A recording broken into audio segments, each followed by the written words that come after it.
여기서 집행 절차에서 이제 당사자 사망을 하나 더 설명할게요. 어차피 승계 이런 거가 나왔고 소송 도중에 사망한 경우도 있고 지금 집행 절차에 사망했는데 판결까지는 승소했는데 강제 집행을 아직 안 하고 있던 중에 사망했고 상속인도 별다른 재산이 없어서 했는데 최근에 죽은 그 원래 판결문에 등장했던 명의의 토지를 발견해서 강제 집행을 하려는데 지금 을은 죽었으니까 제일 좋은 건 아들이 상속받아서 그 자식들이 상속받아서 상속인한테 이제 집행을 했으면 좋겠는데 지금 이제 승계 집행문 받느냐 맞느냐 이런 단계를 떠나서 재산이 없는 줄 알았던데 죽은 아버지 명의로 발견됐어요 지금. 그러면 이게 지금 단계에서는 누구한테 승계 집행 받아서 해야 되냐면 아들한테 받아서 하려고 하는데 그럼 이제 승계 집행 받는다는 건 뭐 그렇게 받으면 되는데 이 재산의 소유가 아버지로부터 자식한테 가야 되는데 자식이 지금 상속을 적극적으로 넘겨받아서 재산을 자기 명의로 해놨으면 그렇게 가서 이제 받으면 되는데 자식 명의의 재산에 대해서 하면 되는데 이게 지금 등기를 안 하네요. 상속 받은 자로서의 상속에 의한 소유권 이전 등기를 받아야 되거든요. 원래 여러분 또 등기법 같은 건 배워? 등기 죽으면 뭐 그건 이제 실체법적으로 사망하면 사망 시에 상속이 이루어지지.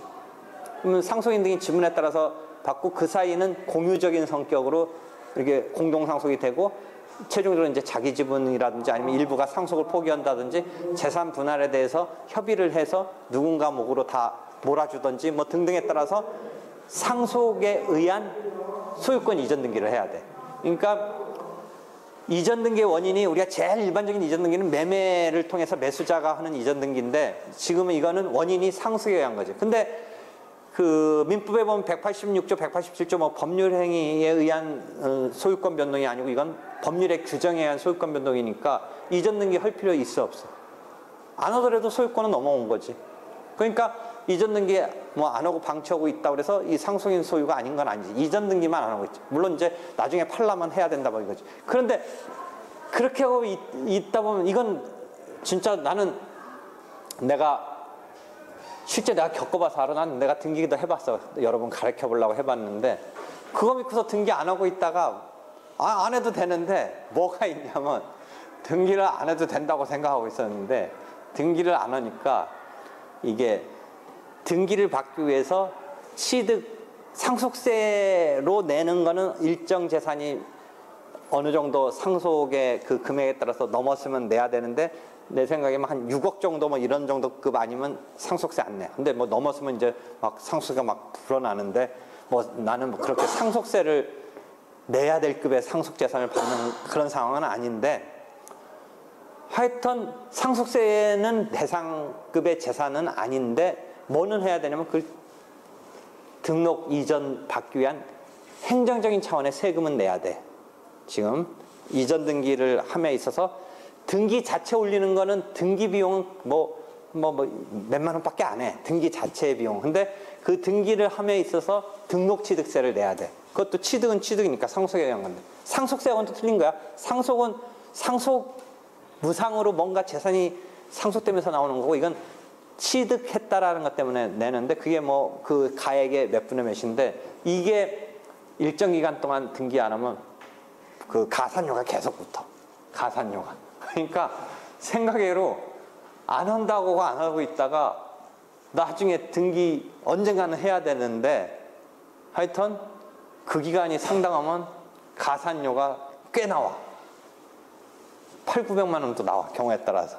원래 그러니까 한 재산이 상속이 한 1억 정도라면 그게 서울의 등록취득세랑 지방의 등록취득세가 조금 다른데 하여튼 한 1억 정도인 게 동산이면 상관없는데 부동산 등의 등록취득세는 그 땅의 현재 어떤 뭐 기준시가랄까 뭐 공시지가랄까 그런 거에 뭐 한 100분의 5인가 뭐 어느 정도 내. 그러니까 한 막 6,700만 원 정도는 내야 되는 것 같더라고 1억이면. 근데 또 가산세가 한 2,300만 원 또 붙어. 한 뭐 1년 정도 흘러가니까. 그러니까 등기는 안 해도 된다는 건 민법 얘기고 등기는 안 해도 된다는 건 민법 얘기인데 행정적으로 세금이 가산세가 계속 붙더라고. 적정 시점까지. 그러니까 상속이 일어나서 뭐 정신 추스리고 재산 자기 상속인들이 가져갈 기간을 3개월인가 정도로 해놓고 있더라고. 그거 보니까. 근데 그거 지나면 이제 계속 가산세가 붙는 거야. 과태료가 붙는 거야. 그러니까 그게 의외로 큰 돈이 될 수도 있다 이거지. 그러니까 우리는 등기 안 해도 된다고만 하고 있는데, 뭐 10년씩 등기 안 하고 있는 사람은 뭐 뭔가 이유는 있겠지만 나중에 진짜 세금은, 물론 그런 가산료는 이게 몇 년까지만, 5년 정도까지만 붙겠지. 근데 하여튼 의외로 그게 부담이 될 수도 있다라는 걸 내가 경험을 해봤어. 그냥 방치하고 있다가 나중에 뭔가 처리하려고 했더니 등록취득세에 대한 가산료가 꽤 있더라는 거지. 하여튼 그렇게 해서 이 아들이 이전 등기를 받아서 그것의 집행을 승계집행문 등으로 하려고 하는데, 아들이 이전 등기를 안 받고 있을 때 이 채권자 입장에서, 집행하려는 입장에서 그 절차를 대충 생각해봐. 그 대신한다 개념, 항상 그런 거. 상속인을 대신해서 이 채권자가 대의 등기를 할 수 있어. 대의에 의한 이 상속에 따른 소유권이. 원래는 아들이 아버지로부터 상속받았으니까 이전 등기를 해서 재산, 아들 재산이 돼야 되는, 뭐 아까 말한 대로 등기 안 하더라도 아들 거가 아닌 건 아니지만 어떤 이 최종적인 처리는 등기가 와야 돼서 거기다 집행을 하려고 했는데, 이 아들이 안 넘겨가니까 이 채권자 입장에서 어떻게 할 거냐, 그걸 물어보는 거야. 실무적인 걸 물어보는데, 여기 보면 어떻게 가족관계 증명서, 그 다음에 그 사망에 대한 재적등본, 뭐 이런 것을 해서 상속인 등을 상대로 승계 집행문을 받고, 승계 집행문 받아서 상속인한테 이제 대상 주체로서는 만들어 놓고, 그 다음에 이제 재산을 대의권에 기해서 그 죽은 아버지 부동산을 상속인 명의로 대의 상속 등기를 한 뒤 그 재산에 강제 집행 신청하면 된다. 되게 실무적인 이야기야. 응? 그 아들들이, 상속인 등이 등기를 안 했을 때. 그러니까 승계 집행문 받아봤자 재산이 없으면 뭐 실제 실익이 없으니까 그 재산까지 어떻게 지금 하면서 이 집행을 할 거냐, 뭐 그 실무적인 이야기를 가르쳐 주는 거야. 그 다음에 또 하나는 을에 대한 대여금에 대한 승소 판결을 받아서 을명의 부동산에 대해서 집행법원에 강제경매를 신청해서 경매 개시 결정이 내려졌다. 우리 지금 집행문 부여 2단계를 더 넘어서서 이제 강제경매를 신청했어. 그런데 경매 개시 결정 뒤에 사망했어. 이번은 시점이 이제 조금 더 그 앞으로 나오는 시점에서의 사망이야. 이때 경매 절차는 어떻게 되느냐. 근데 우리가 소송 절차에서는 사망하면 어떻다? 뭐 당연승계 이런 개념이 있긴 하지만, 뭔가 이렇게 수계하고 뭐 이런 것에서 지금 사망의 경우는 당연승계, 특정승계에 있어서는 참가승계, 인수승계 뭐 이런 거가 있고, 판결문이 내려진 다음에 사망했을 때는 승계집행문 이런 경우가 있는데, 집행이 이제 정식으로 들어간 뒤에 사망했을 때 어떻게 할 거냐에 대해서는 여기서 뭐 기본적으로 그것도 뭔가 당사자가 그럼 집행은 누구를 상대로 하고 있냐면 을을 상대로 지금 집행까지 들어갔어. 그때까지는 사망 이런 얘기 생각하지 말고 정상적인 어떤 집행이 들어갔는데, 집행 개시 이후에 뭐 경매 같은 거 진행하는 와중에 죽었을 때, 그랬을 때 뭔가 당사자의 이 변동이, 집행의 채무자의 이 변동이 어떻게 될 건가인데, 그때는 그냥 승계 집행문 개념도 투입되지 않고 그냥 진행하면 돼. 그 단계에서 죽었을 때. 그 얘기를 하고 있는 거야. 조문에 있어 그렇게. 그래서 강제 집행을 개시한 뒤에 채무자가 죽은 때에는 상속재산에 대해서 강제 집행을 계속해서 진행하는데, 이때 승계 집행문은 필요하지 않다. 승계 집행문은 필요하지 않다. 요게 핵심이야. 그러니까 정상적인 어떤 판결에 의해서 정상적인 집행이 들어가서 집행이 개시되고 있는 상태, 뭐 이런 상황에서의 죽었을 때, 거기는 이제 죽으니까 실체법적으로는 그 아들들이 상속 재산의 주체로 등장할 거 아니야, 아들이 실체법적으로. 근데 이 집행은 그냥 그대로 승계 집행문조차도 필요하지 않고 그대로 진행하면 돼. 그대로 그 단계에서 죽은 건. 이해되겠어? 그런 이야기를 해주는 거야. 그래서 거기까지 정리하고, 이런 게 신청서 양식이 있으니까 이렇게 한번, 요거는 그냥 세팅화되어 있네. 사실은 지금 우리가 배운 건 요것만 신청해서 여기다 체크해서 여기 뭐 판결이면 판결 체크해서 인지 붙여서 신청하면 되고, 송달 증명하고 지금 확정 증명은 뭐 우리 아직 지금 이야기하고 있지는 않는데, 이거는 지금 집행문 부여만 거기다. 근데 나중에 보면 이제 이런 게 필요해. 이런 거 신청해서 필요해서 아예 이 규격화된 양식으로 체크해서 그거에 따른 인지해서 집행문 부여 신청하도록 했는데, 이런 식으로 체크화된 것을 쓰든지 아니면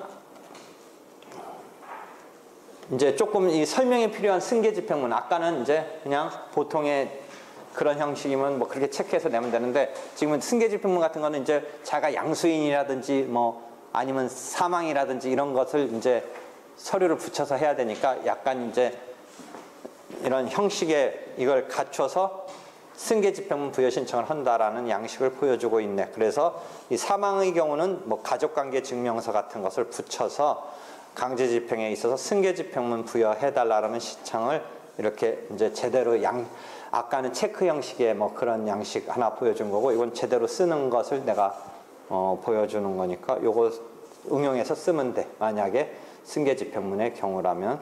그래서 하면 된다라는 거고, 요까지 오늘 하고, 집행문 부여에 대한 구제 절차, 아까 형식설, 실질설 할 때 누가 집행법상에서 어떠한 이제 그 구제 절차를 밟느냐에서도 하나 집행문 부여해달라는 소송도 있고, 거꾸로 집행문이 부여된 것에 대해서 반발하는 소송도 있고, 뭐 그다음에 소송 이전에 그러니까 소 단계가 아니라 이의하는 이런 절차도 있고 해서 네 가지가 있어.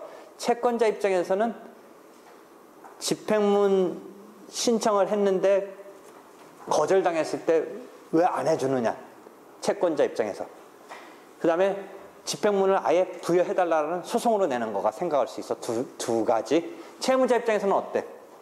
왜 집행문을 부여했느냐라고 따지는, 그러니까 집행문 부여에 대한 이의라는 식의 반발도 있고, 집행문 부여에 대해서 이의하는 소송 형태로 반발할 수 있어. 그래서 네 가지가 있어. 채권자 측면에서 두 가지, 채무자 측에서 두 가지.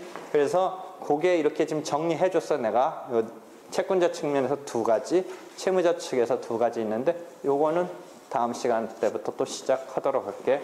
그러니까 오늘 다시 배운 거는 뭐야? 저번 때 집행 자체의 요건으로 집행문과 집행문 집행 권한과 집행 자체 요건에서 집행 권한과 집행문을 갖춰야 된다 중에 저번 시간에 집행 권한을 얘기했고, 오늘은 집행문을 이야기한 거야. 그렇지? 그다음에 또 조금 이야기를 앞으로 진전시킨 것은 집행을 이제 개시하는 집행 기간 단계에서부터 이제 심사하면서 이제 본격화되는 장면이 추가로 이제 절차가 펼쳐진다. 뭐 이 이야기 잠깐 얘기해 놓고 오늘은 집중적으로 집행문 이야기를 한 거야. 이해되겠지? 오늘 여기까지 할게요. 수고했어.